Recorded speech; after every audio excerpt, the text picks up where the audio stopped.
Anurag Agrani at this side from the Brain Point coaching classes. Students, today we are going to start new topic of the Indian Contract Act 1872, that is consideration. What is the meaning of consideration? Beta, consideration may be defined as price of the promise.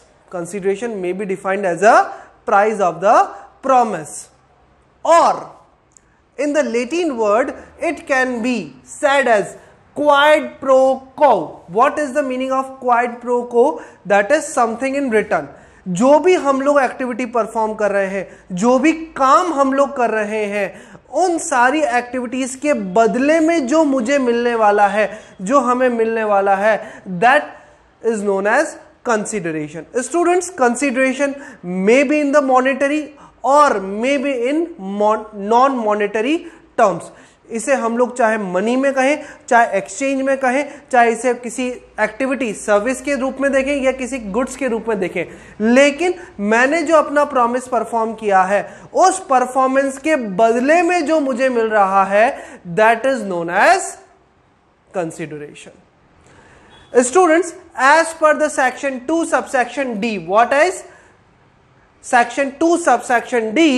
At the desire of the promiser. Whose? At the desire of the promiser. Promiser की इच्छा पर, promiser की इच्छा पर, when promisee agrees to pay, do, abstains from doing, or will be doing something, such act is known as consideration. जब भी कोई person promisor की इच्छा पर किसी दूसरे पर्सन को कुछ पे करे, उसके लिए कोई एक्टिविटी परफॉर्म करे, या उस एक्टिविटी से दूर रहे, या फिर एक्टिविटी परफॉर्म करने का प्रॉमिस करे, अगर वो ऐसा कुछ कर रहा है, that is known as consideration. Students, consideration की डेफिनेशन के साथ अब हम इसके फीचर्स को देखते हैं. What are the features of consideration? First is it must be as per the desiredness of promisor.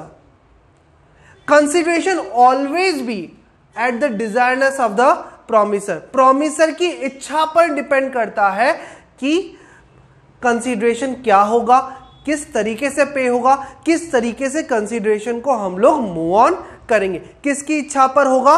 बिल्कुल प्रोमिसर की इच्छा पर होगा. Who is the promisor? अब प्रॉब्लम यह है, सब हमें तो पता ही नहीं चल रहा कि यहां प्रोमिसर कौन है और प्रोमिसी कौन है. स्टूडेंट्स, जब भी कोई पर्सन किसी को ऑफर देता है, क्या देता है? ऑफर देता है, तो वो पर्सन ऑफरर होता है. क्या होता है? वो ऑफरर होता है, और सामने वाला ऑफरी होता है. क्या होता है? ये ऑफरी होता है. Offeror can include any terms and condition. Yes और no? Yes. It means offeror terms and conditions include कर सकता है. ऑफरी जो है, जिसे ऑफर मिला है, who can accept the offer, वो केवल एक्सेप्ट कर सकता है विदाउट इंक्लूडिंग एनी कंडीशन. हमने कल पढ़ा था दैट एक्सेप्टेंस क्या होगा, हमने अपने प्रीवियस लेक्चर्स के अंदर एक्सेप्टेंस की डेफिनेशन पढ़ी थी. ठीक है, तो ऑफरी जो होगा वो क्या हो जाएगा? एक्सेप्टर हो जाएगा. कौन हो जाएगा? एक्सेप्टर हो जाएगा. एक्सेप्टेंस किसके पास गई है? ऑफरर के पास में गई है, तो ऑफरर बिकम्स प्रोमिसर. ऑफरर कौन हो जाएगा बेटा? प्रोमिसर हो जाएगा. कौन हो जाएगा? प्रोमिसर हो जाएगा.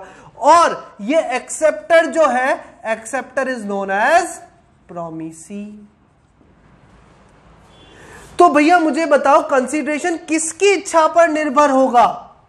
प्रोमिसर की इच्छा पर निर्भर होगा. कंसीडरेशन कौन पे करेगा? कंसीडरेशन पे करने की जिम्मेदारी प्रोमिसी की होगी. हो सकता है कि कंसीडरेशन प्रोमिसी के द्वारा पे ना करके किसी थर्ड पर्सन के थ्रू पे किया जाए, बट ऐसा पर्सन प्रोमिसी की कंसेंट से अपनी तरफ से कंसीडरेशन पे करेगा. Getting my point? तो consideration must be as per the desiredness of the promisor. It must be moved from the promisee, ये प्रोमिसी की तरफ से प्रोमिसर को जाएगा। हो सकता है कि इसे थर्ड पार्टी के थ्रू दिया जाए, लेकिन लेकिन लेकिन लेकिन प्रोमिसी की इच्छा इसमें होनी चाहिए। किसकी इच्छा होनी चाहिए? प्रोमिसी की इच्छा यहां पर होनी चाहिए। Consideration may be past, present और future. Students, as per the English law, क्या कहा मैंने? Yes, as per the English in contract act. अपने यहां पर तो कौन सा चल रहा है? Indian contract act. लेकिन ये इंडियन कॉन्ट्रैक्ट एक्ट हमने बनाया नहीं है, हमने कॉपी किया है। कहां से कॉपी किया है? इंग्लैंड एम्बेसी से। इंग्लैंड का जो लॉ है वहां से हमने इसको कॉपी किया है। तो as per the English law, past consideration is not a part of consideration. लेकिन इंडिया में वो कहते हैं कि साहब अगर किसी ने पहले मुझे कोई कंसिडरेशन पे कर दिया है तो वो आज की डेट में भी कंसिडरेशन की डेफिनेशन में इंक्लूड किया जाएगा। तो यहां पर कंसिडरेशन में बी पास्ट, पहले दिया हुआ हो सकता है, मे बी प्रेजेंट, जिस टाइम पर हम लोग प्रॉमिस एग्जीक्यूट कर रहे हैं उस टाइम पर पेमेंट किया हुआ हो सकता है, और मे बी फ्यूचर, हो सकता है वो आज मुझे प्रॉमिस कर दे that I will pay that amount on a particular date in the future, तो यहां पर कंसिडरेशन फ्यूचरिस्टिक भी हो सकता है। It need not to be adequate. Student, that is very important point. Consideration होना जरूरी है, लेकिन कंसिडरेशन रीजनेबल हो ऐसा कभी भी जरूरी नहीं होगा। क्यों नहीं होगा? क्योंकि Indian contract act 1872 state that there must be a consideration, but it never say that there should be a adequate consideration. ये एडिक्वेट कंसिडरेशन के बारे में कभी नहीं कहता। ये क्या कहता है? कंसिडरेशन होना चाहिए। अब कंसिडरेशन 1 रुपए हो, 1 लाख रुपए हो, 10 लाख रुपए हो या 20 लाख करोड़ रुपए हो, लेकिन कंसिडरेशन होना जरूरी है। लेकिन इसकी रीजनेबिलिटी कहीं पर भी नहीं दी हुई है, तो ऐसा कभी भी नहीं होगा that consideration must B adequate. Consideration होना जरूरी है। क्या बोला मैंने? कंसिडरेशन होना जरूरी है, लेकिन ऐसा जरूरी नहीं है कि कंसिडरेशन रीजनेबल हो। ठीक है। एक स्टूडेंट मेरे पास में आता है, sir I want to take lectures of the law from your side. मैंने कहा okay, there is no problem, मैं आपको लॉ पढ़ा दूंगा। ठीक है। उसने कहा सर मैं बहुत गरीब हूं, मेरे पास पे करने के लिए सिर्फ 1 रुपए है। मैंने कहा ठीक है, 1 रुपए दे देना। अब मुझे बताओ, CA foundation, CS foundation, CMA foundation की लॉ 1 रुपए में कोई पढ़ा सकता है क्या? नहीं पढ़ा सकता। It is not a reasonable amount, but फिर भी मैंने उसे 1 रुपए लिया। Now it is duty of my side कि मैं उसे लॉ का कोर्स कंप्लीट करके दूं। क्यों? क्योंकि सर आपने कंसिडरेशन लिया है ना, कंसिडरेशन लिया है ना, तो कंसिडरेशन लेते ही मेरी रिस्पॉन्सिबिलिटी हो जाएगी that I have to perform my promise. ठीक है। तो कंसिडरेशन का रीजनेबल होना जरूरी नहीं है, एडिक्वेट होना जरूरी है। ठीक है। Consideration must be real, consideration realistic होना चाहिए, कंप्यूटेबल होना चाहिए, कैलकुलेटेबल होना चाहिए, जिसको हम लोग एनालिसिस कर सके, ऐसा होना चाहिए। ठीक है। मैं तुम्हारा काम करूंगा, तुम मुझे खून दो। अब कितना खून? पूरी बॉडी में से निकाल के खून दे दूं या 1 यूनिट खून दूं? 400 ग्राम खून दूं, 350 ग्राम खून दूं, कितना दूं? ठीक है। तो यहां पर रियलिस्टिक नहीं है। मैं अगर तुम्हारा काम करूंगा तो तुम हवा में उड़ के बताना बिना किसी इक्विपमेंट के। Is that real? No, it is not real. ठीक है। मैं तुम्हारे सामने, तुम आंखें बंद करोगे, मैं 100 के 200 ऑटोमेटिक कर दूंगा। Is that real? No, it is not a real. तो कंसिडरेशन रियल होना चाहिए, इल्यूजरी नहीं होना चाहिए, भ्रम नहीं होना चाहिए। जादू यहां पर हम लोग कहीं नहीं देख रहे हैं। ठीक है। तो consideration must be real, not. Yes students, we are continuing with the features of consideration, characteristics of consideration. Our next consideration is it must not be illegal, immoral or opposed by public interest. It means consideration ऐसा नहीं होना चाहिए जो कि law के against में हो, जिसको पे करने में या जिसका एग्जीक्यूशन हमारे लॉ के अगेंस्ट में हो. ठीक है. फॉर द एग्जाम्पल, मैंने एक बच्चे को बोला बेटा मैं तुमको लॉ पढ़ा दूंगा, इसके बदले मुझे एक AK-47 चाहिए. ठीक है. तो AK-47 में डील करना it is illegal in the India. तो ऐसी कंडीशन में उसे कंसीडरेशन नहीं माना जाएगा. ये इमोरल नहीं होना चाहिए. ठीक है. और पब्लिक इंटरेस्ट के अगेंस्ट में भी नहीं होना चाहिए. इट मे बी एग्जीक्यूटेड और एग्जीक्यूटरी. एग्जीक्यूटेड और executory it means it can be in form of performance also. मैंने आपको कहा था कंसीडरेशन मॉनेटरी और नॉन मॉनेटरी दोनों फॉर्म में हो सकता है. It can be negative and positive. Consideration positive manner में भी हो सकता है और नेगेटिव मैनर में भी. हमने डेफिनेशन के अंदर पढ़ा है टू डू समथिंग और abstains from doing. Abstains from doing मतलब उस काम को ना करने के पर्पस को भी हम लोग कंसीडरेशन की डेफिनेशन में इंक्लूड कर सकते हैं. ठीक है. Consideration for an act which in a person legally bound is not a valid consideration. अगर कोई पर्सन किसी कंसीडरेशन को करने के लिए या उसे लेने के लिए तब वैलिड नहीं होगा अगर ये उसकी मोरल ड्यूटी या उसकी लीगल ड्यूटी बनती है. फॉर द एग्जाम्पल स्टूडेंट्स, मेरे घर में एक चोरी हो गई, खुदा न खासा ऐसा हो, लेकिन मेरे घर में एक चोरी हो गई. ठीक है. मैंने कॉप को कॉल किया, पुलिस को कॉल किया. ठीक है. पुलिस आई और मैंने उनको कहा कि अगर आप चोर को पकड़ लोगे तो मैं आपको 1000 रुपए इनाम में दूंगा. मुझे बताओ क्या ये कंसीडरेशन की डेफिनेशन में इंक्लूड होगा? क्या नहीं होगा. क्यों नहीं होगा? क्योंकि चोर को पकड़ना उनकी लीगल ड्यूटी है. गवर्नमेंट उनको इसके लिए पेमेंट ऑलरेडी पे कर रही है. इसके लिए वो मुझसे एक्स्ट्रा पेमेंट लेने का राइट नहीं रखते हैं. तो इसे हम लोग कंसीडरेशन की डेफिनेशन में इंक्लूड भी नहीं करेंगे. ठीक है.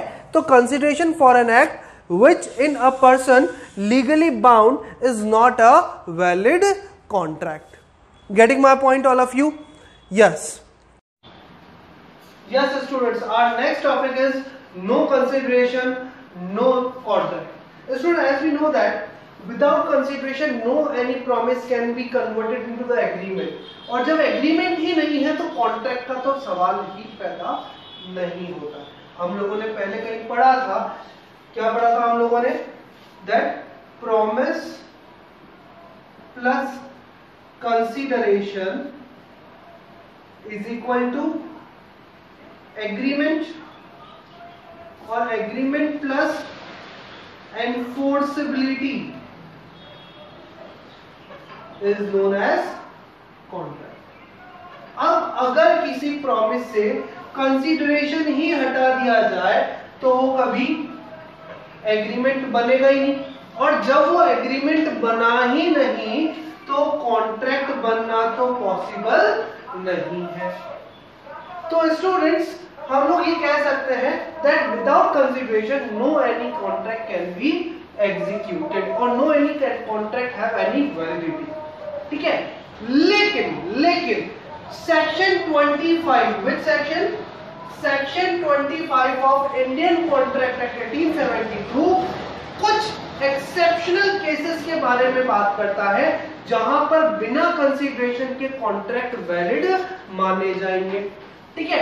अब वो कौन कौन से कॉन्ट्रैक्ट हो सकते हैं? First, out of natural love. Students यहां पर गौर फरमाइएगा, यहां पर क्या लिखा हुआ है? Natural love. नेचुरल लव का मतलब आप लोगों के बॉयफ्रेंड गर्लफ्रेंड वाले लव से नहीं. यहां पर वो रिलेशंस जिनको लीगलिटी दी गई है, उन लीगलिटी के साथ में अगर हम किसी कंसीडरेशन के बिना किसी को कोई प्रॉपर्टी ट्रांसफर करते हैं तो उसे कंसीडरेशन के बिना भी कॉन्ट्रैक्ट वैलिड माना जाएगा. स्टूडेंट्स, ये कहता है कि those contract which are registered under law. क्या बोला मैंने? Which are registered under law.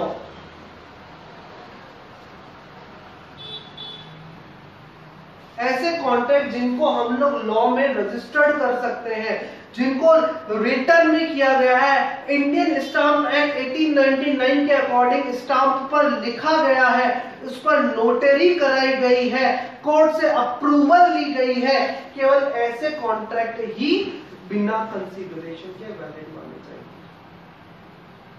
साथ ही साथ नेचुरल लॉ में रियल रिलेशंस,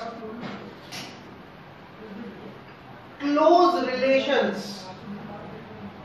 को इंक्लूड किया गया है। यहां पर आप प्रेम को ले ले, लव को ले ले, सिंपैथी को ले ले, इनको यहां पर कहीं पर भी डिफाइन नहीं किया, क्योंकि प्रेम तो मैं थर्ड पार्टी से भी कर सकता हूं जिससे मेरा कोई रिलेशन नहीं है। तो ऐसी कंडीशन में क्या मैं उसे प्रॉपर्टी ट्रांसफर कर सकता हूं? क्या नहीं कर सकता हूं। यहां पर जो लीगल रिलेशंस है, जो रियल रिलेशंस है, क्या उनमें ही प्रॉपर्टी विदाउट कंसीडरेशन ट्रांसफर की जा सकती है। लेकिन टर्म क्या है? लिखित में होना जरूरी है, रिटर्न में होना जरूरी है, और रजिस्टर्ड अंडर लॉ होना भी जरूरी है। ठीक है।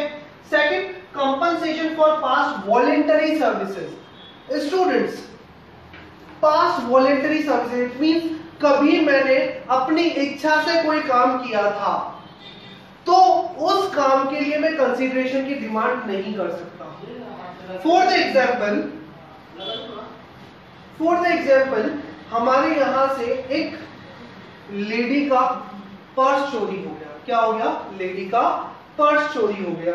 अब लेडी का जब पर्स चोरी हो गया तो ऐसी कंडीशन में वो पर्स अगर मेरे पास आता है तो मेरी ड्यूटी बनती है कि मैं वो पर्स फिर से दे दूं। तो इसके बदले मैंने कोई कंसीडरेशन की डिमांड नहीं की थी। मतलब जब मैंने उनको पर्स दिया था, मैंने ये नहीं कहा था कि सर या मैम ये मैंने कोई कंसीडरेशन के पर्पस से किया है। That is completely voluntary services, तो उसमें भी कंसीडरेशन का होना जरूरी नहीं है। लेकिन अगर वो पर्स मेरे पास रखा हुआ है तो मेरी ड्यूटी है कि मैं वो पर्स उन्हें वापस लौटा दूं। That is implied contract. क्या कहेंगे इसे हम लोग? Implied contract. Yes. Promise to pay debt barred by limitation. अगर पुराने कोई उधार है जिनको बैड डेट्स में डाल दिया है, उनका अगर पेमेंट करते हैं तो वहां पर भी कंसीडरेशन की जरूरत नहीं होगी। Creation of agency. Students, as per the agency के क्रिएशन में किसी तरह का कंसीडरेशन नहीं हो सकता है। हो सकता है कि आप किसी के अंडर में रहकर कोई एक्टिविटी परफॉर्म कर रहे हैं, तो ऐसा जरूरी नहीं है कि आपके द्वारा पे की गई या परफॉर्म की गई एक्टिविटीज का कोई कमीशन आपको दिया जाए। अगर आपके एग्रीमेंट में ऐसा कुछ नहीं लिखा हुआ है तो एजेंसी कॉन्ट्रैक्ट में कंसीडरेशन होना जरूरी नहीं होगा। In case of complete gift, जब भी किसी पर्सन को कोई कंप्लीट गिफ्ट दिया जाए, कंप्लीट गिफ्ट मतलब जिसके अंदर कोई टर्म्स एंड कंडीशंस इंक्लूडेड नहीं, ये तेरा है तू जाने तेरा काम जाने, वो वाला गिफ्ट, तो वहां पर भी कंसीडरेशन जरूरी नहीं होगा। ठीक है।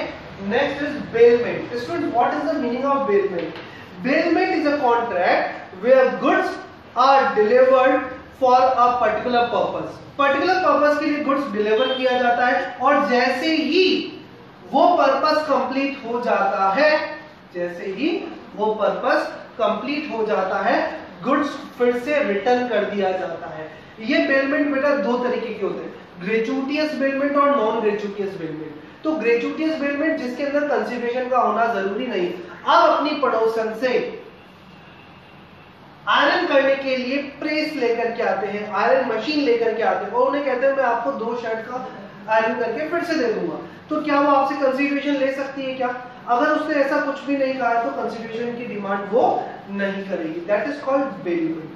ठीक है। Yes. Charity. Students, charity it means donate करना, डोनेशन करना। ठीक है। अगर हमने किसी को डोनेट करने का प्रॉमिस कर दिया है, चैरिटी करने का प्रॉमिस कर दिया है, तो वहां पर भी कंसीडरेशन जरूरी नहीं है। लेकिन फिर भी हमें चैरिटी के कॉन्ट्रैक्ट कंप्लीट करने होंगे। Completed? Yes students, today we have completed our consideration point. आज हम लोगों ने अपना कंसीडरेशन पॉइंट कंप्लीट किया है। I think you guys are very well understood. If you guys have any query, you can guys ask on 9799029846, but please do not call on that number, only WhatsApp. Only WhatsApp. ठीक है students, if you like this video, you can subscribe our channel and share our channel with your friends and colleagues. Thank you.